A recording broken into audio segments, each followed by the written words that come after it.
দেখেন, জামায়াত ইসলামী নিজেদেরকে ক্ষমতায় আনার জন্যে বাংলাদেশের প্রধান শত্রু ভারতের সঙ্গে একাট্টা হয়ে গোপনীয়ভাবে বিএনপিকে ধ্বংস করার লক্ষ্যে শত্রু দেশের সঙ্গে কিভাবে বন্ধুত্বে পরিণত হয়েছে এই ভিডিও দেখলে আপনারা বুঝতে পারবেন। বিএনপির ভাইয়েরা ভিডিওটি তাড়াতাড়ি শেয়ার করে দিন এবং পেজটি ফলো করার অনুরোধ রইল।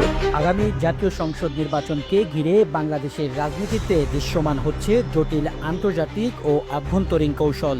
বিশেষজ্ঞরা বলছেন, বিএনপি নেতাদের জাতীয়তাবাদী রাজনীতিকে ঠেকাতে মরিয়া হয়ে উঠেছে ভারত, আর এই কাজে পর্দার আড়াল থেকে মদদ দিচ্ছে জামায়াত ইসলামী। রাজনৈতিক বিশ্লেষকদের মতে বিএনপির ভারপ্রাপ্ত চেয়ারম্যান তারেক রহমানের বাংলাদেশ প্রথম নীতি এবং ভারতের প্রতি কঠোর অবস্থান দিল্লির নীতি নির্ধারকদের আশঙ্কিত করে তুলছে। তারেক রহমান সম্প্রতি বিবিসি বাংলাকে দেওয়া এক সাক্ষাৎকারে সাফ জানিয়েছেন, আমার দেশের মানুষের স্বার্থ আগে এবং ফেলানি হত্যার মতো ইস্যুতে তিনি আপোষহীন থাকবেন। এই বক্তব্যের পর থেকে দিল্লি বিএনপির বিরুদ্ধে সক্রিয় কূটনৈতিক তৎপরতা শুরু করেছে। জানা যায়, ভারত এখন কৌশল বদলে জামায়াতকে সামনে রেখে একটি বিকল্প রাজনীতি দাঁড় করাতে চায়। জামায়াত প্রকাশ্যে ভারত বিরোধী অবস্থান নিলেও দিল্লির কিং স্পার্কদের পরামর্শে কৌশলগত সমঝোতায় রাজি হয়েছে বলে অভিযোগ উঠেছে। এমনকি ভারতের সহায়তা দেওবন্দরে কয়েকজন ইসলামী স্কলার বাংলাদেশে কওমি মাদ্রাসা ভিত্তিক দলগুলোকে জামায়াতের নেতৃত্বে ঐক্যবদ্ধ করার চেষ্টা করছেন। সম্প্রতি 8টি ইসলামী দলের যুগপথ কর্মসূচিতে জামায়াতের নেতৃত্বপ্রাপ্ত অংশগ্রহণ এবং পিআর পদ্ধতিতে নির্বাচনের দাবিকে অনেকে ভারতীয় এজেন্ডার অংশ বলে মনে করছেন।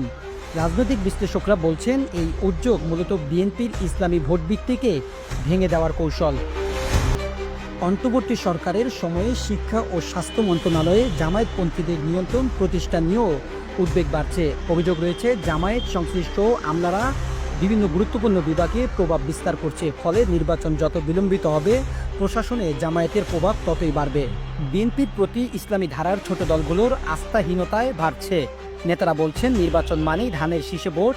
এই ধারণা থেকে বেরিয়ে এসে বিএনপিকে এখন সক্রিয়ভাবে মিত্রদের সঙ্গে যোগাযোগ বাড়াতে হবে, নইলে ভারত ও জামায়াতের কৌশলী জোট বিএনপিকে নির্বাচনী মাঠে একঘরে করে দিতে পারে। অতিরিক্ত আত্মবিশ্বাস পরিহার করে বিএনপিকে এখনই রাজনীতির কৌশলগত অবস্থান নির্ধারণ করতে হবে, নয়তো আবারও খরগোশ বনাম কচ্ছপ এর পরিণতি ঘটতে পারে।